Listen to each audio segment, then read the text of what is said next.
substance. Ngayon ko lang po yata narinig itong bago na rule na ito, sufficiency in grounds.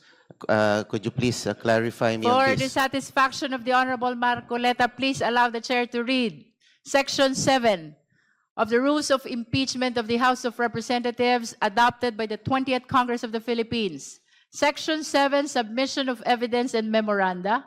After receipt of the pleadings, affidavit and counter-affidavits, and relevant documents provided for in Section 6, or the expiration of the time within which they may be filed, the committee shall determine whether the complaint alleges sufficient grounds for impeachment. That is for the satisfaction of the Honorable Marcoleta. May I know, Madam Chair, when the rules were promulgated? This not has furnished a been the copy. rules of impeachment of the 19th Congress, which the 20th Congress adopted. So it's not new. Hindi po siya bago.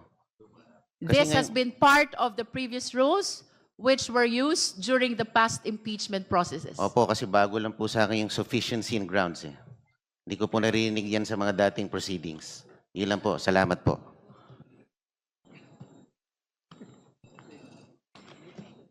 The Honorable Marcoleta. Madam Chair, also, again, a manifestation for clarification with the indulgence of the Chair. Akin pong hinihiling ang clarification ng committee kaugnay ng aplikasyon ng Section 7 ng ating rules on impeachment, particular kung kailan eksaktong nagta-transition ng komite mula sa determinasyon of sufficiency in grounds patungo sa conduct of hearings at reception of evidence. Sa malinaw na basa ng Section 7, matapos ang submission ng pleadings, affidavits at relevant documents sa ilalim ng Section 6 o matapos ang lapse ng period, ang tungkulin ng committee ay tukuyin muna kung may sufficient grounds for impeachment. Kung wala, dapat i-dismiss. Kung meron, saka pa lamang magko-conduct ng hearing kung saan papasok ang examination, cross-examination at compulsory processes.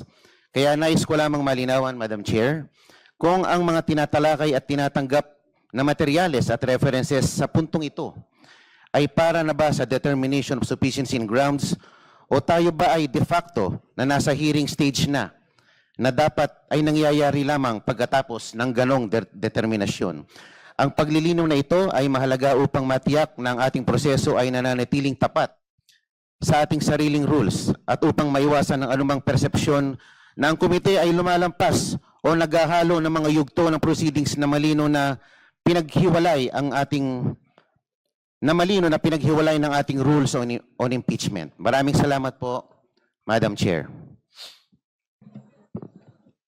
To reiterate, Honorable Marcoleta, the chair has been stating that we are on the third step.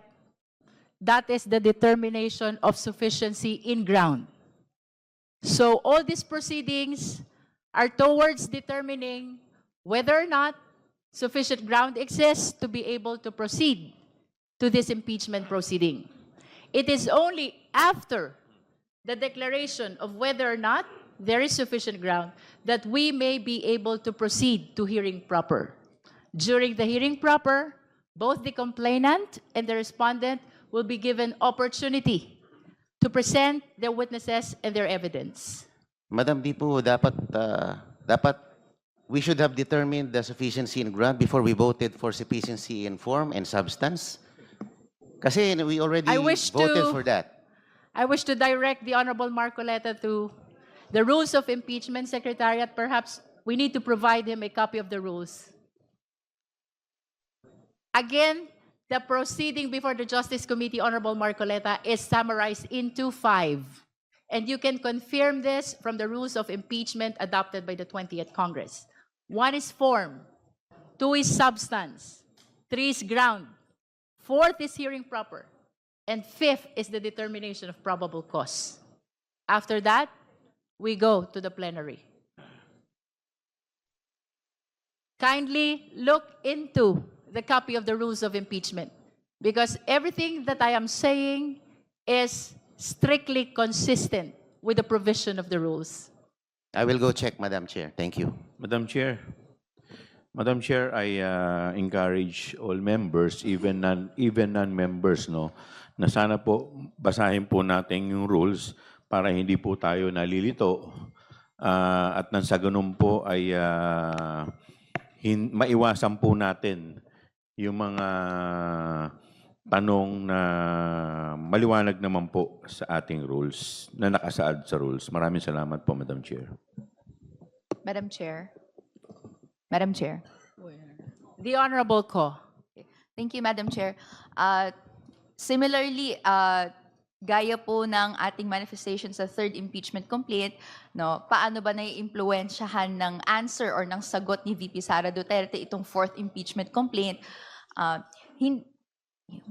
Hindi natin masabi dahil wala nga pong sagot na naibigay. No? Pero for the purposes din of the public, no, nakalagay po nga sa rules na merong pong requirement that the committee finds sufficiency in grounds. No? Ano po ba tong mga grounds na maaari nating ilatag at desisyonan, no, para mag-move forward to the next step of the impeachment proceedings sa House Committee on Justice. No? Sa Constitution po, may 6 na grounds, no, na nakalagay. Nandiyan po yung tinatawag nating, may 6 na grounds. No? It is this representation forwarding na sa 6 na nakalagay sa Constitution, VP Sara Duterte is guilty of 5. Mabigat po yun. No? Out of the 6, may 5 batayan to say that guilty po siya. No? Gusto ko lang pong pasadahan, no, bilang appreciation of the body. Una, gaya po ng isinaad natin sa reklamong inendorso ng Makabayan, itinaksil ni VP Sara ang tiwala ng publiko. She betrayed